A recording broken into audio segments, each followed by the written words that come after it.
evolution of silverware is nearly complete. Of course, many mutants didn't survive over the years. And once people realized I was doing studies on the evolution of the fork, they started sending me research, hoping to become famous, you know. People get desperate for fame in this field. This is a cutthroat business, okay? Somebody were hoping for fame and fortune. They sent me an obvious fraud. This is a fork head on a spoon handle. I caught it right away. I said, no, I'm sorry, this is unacceptable. This is a fraud, okay? Of course, how the race has evolved is still a question we're studying. But look, arranging things in order doesn't prove a thing. You can arrange words in order, turn a cat to a cot to a dot to a dog, changing one letter at a time. It doesn't prove a cat and a dog are related. You can play around long enough, turn yourself into a fool with this, okay? They say dinosaurs turned to birds. Well, let's study the evidence. The Bible says God made the birds on the 5th day, and He made the reptiles on the 6th day, which is exactly backwards to what evolution says. God has birds first, then reptiles. Let's study the evidence. This guy says, dinosaurs alive as birds. Well, you're welcome to believe that, but that's absurd, okay?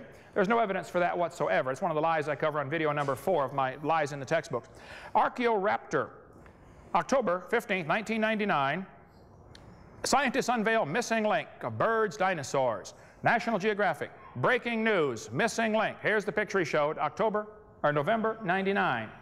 He forgot to mention that 2 months later, it was admitted by everybody that it was a fraud. Archaeoraptor was disproven. It's not a missing link. The missing link is a fake. USA Today. From the remote province in China, an unusual dinosaur fossil made a mysterious journey from the hands of Chinese smugglers to the National Geographic Society. It's modern paleontology's greatest embarrassment. They found out it sprouted its remarkable tail not 120 million years ago, but only shortly after being smuggled out of China. It's the tale of a tale that has children believing in feathered dinosaurs that never existed. This one was added by an entrepreneurial Chinese farmer. It appears to have fooled another group of scientists as well as editors of the British journal Nature. Soers Olson, curator of birds at Smithsonian Institute, turned the spotlight on the whole mess. Those involved with the scientific gaffe agreed that Olson tried to warn officials at National Geographic in a letter sent November 1st, but they wouldn't listen. Both of the faked fossils were intended to support the theory that birds evolved from dinosaurs. Museums including Natural History in New York and also promote exhibits of dinosaur origin of birds. They say birds, Olson, he still believes in evolution, but he doesn't buy into the fossils that they're being shown. He said these have been discredited. He says it happened independently. He didn't know how it happened, but he still believes it happened, okay? There's a good article from ICR, my friends down in Southern California. Institute for Creation Research has an article just recently, March of 2000, about Archaeoraptor, if you want to get more on that. Here's Scientific American, March of 2003, still promoting the idea that there were feathered dinosaur feathers. Richard Plum and Alan Brush wrote this article. Which came first? All they have are illustrations designed to visually influence the reader. What we saw tonight was illustrations designed to visually influence you. This is not science, this is imagination, okay? So determined were Plum and Brush that they imagined they had put an end to the continuing debate among evolutionists regarding the origin of birds. We could read the whole article here. I've only got 10 minutes. It was nothing more than speculation devoid of any scientific evidence, but they're defended with furious, blind fanaticism over the last few decades. Okay, here's the things you need to consider. They call this Evo-Devo, evolutionary development. It assumes that the developmentary pathways of living things can shed light on their alleged evolutionary histories. Both these foundations are invalid. Alan Fiducia, North Carolina University Department of Biology, one of the world's most prominent authorities on the subject of the origin of birds, and he believes in evolution. Fiducia actually supports the theory of evolution and believes birds emerged through evolution.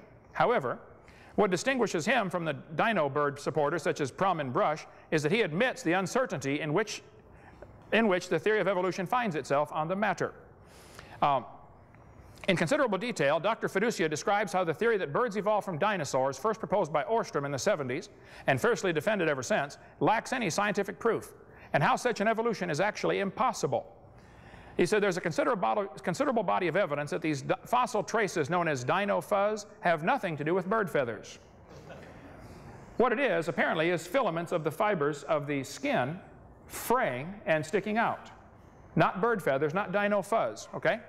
Having studied, Fiducia says, having studied most of the specimens said to sport proto-feathers, I and many others do not find any credible evidence that those structures represent proto-feathers. Many Chinese fossils have a strange halo of what has become known as dino fuzz, but although that material has been homologized with avian feathers, the arguments are far less than convincing. Following his analysis, Fiducia said, the dino fuzz appears in fossils that can absolutely have nothing to do with birds. This dino fuzz is skin fibers, very closely resembling dino fuzz. They've been discovered in Jurassic ichthyosaur. They've been described in detail in quite a few magazines here. This dino fuzz phenomenon, this little fringe around some of these fossils, is found on all sorts of things. All sorts of fossils have these. Fiducia recalls that similar structures have been found in the area of fossils in the past, but that the structures believed to belong to the fossils were later identified as inorganic matter. One is reminded of the famous fern-like markings on the, what's the name of that, Solnhofen fossils, known as dendrites.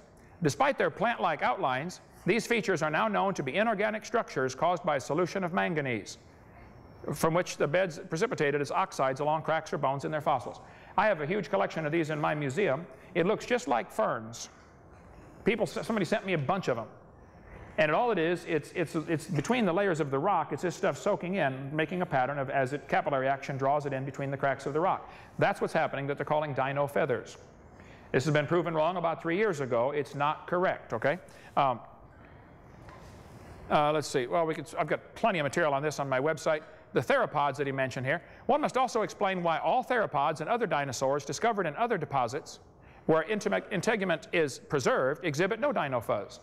Why do the theropods from China have this dino fuzz, but other theropods found all around the world don't have it? They have intact skin. So the dino fuzz from the China ones is not dino fuzz. It's not proto-feathers. It's just simply a phenomena of how they fossilize, okay? This was proven wrong, and this was proven in 1999, okay?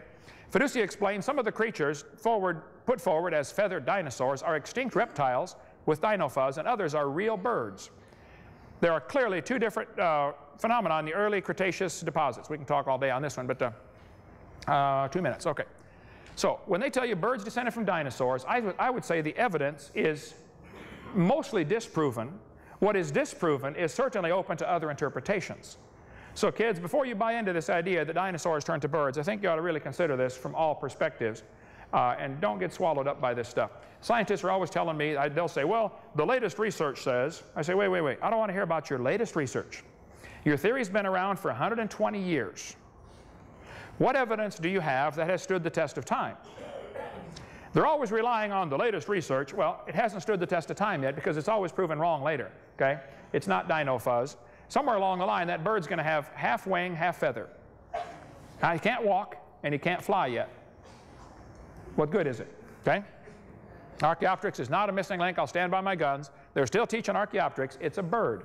And he mentioned tonight that Archaeopteryx is an avian dinosaur. Well, the experts that studied Archaeopteryx will tell you they disagree, okay? Archaeopteryx is a bird. It's 100% bird. Now, it does have a shallow breastbone. So does the Hoatzin. Archaeopteryx has claws on its wings. 12 birds today have claws on their wings, okay? It's not proof of anything. The Hoatzin has them, the ibis has them, the swan has them. 12 birds have claws on their wings. So what? It's not proof it's a missing link. They say Archaeopteryx had teeth in his beak. Well, very few birds have teeth. There's a hummingbird that has teeth from down near Ecuador. But very few birds have teeth. What does that prove? Some reptiles have teeth, some don't. Some mammals have teeth, some don't. Some of you have teeth, some don't, okay? Doesn't prove a thing, okay? Only 6 Archaeopteryx have been found. Only 1 has ever been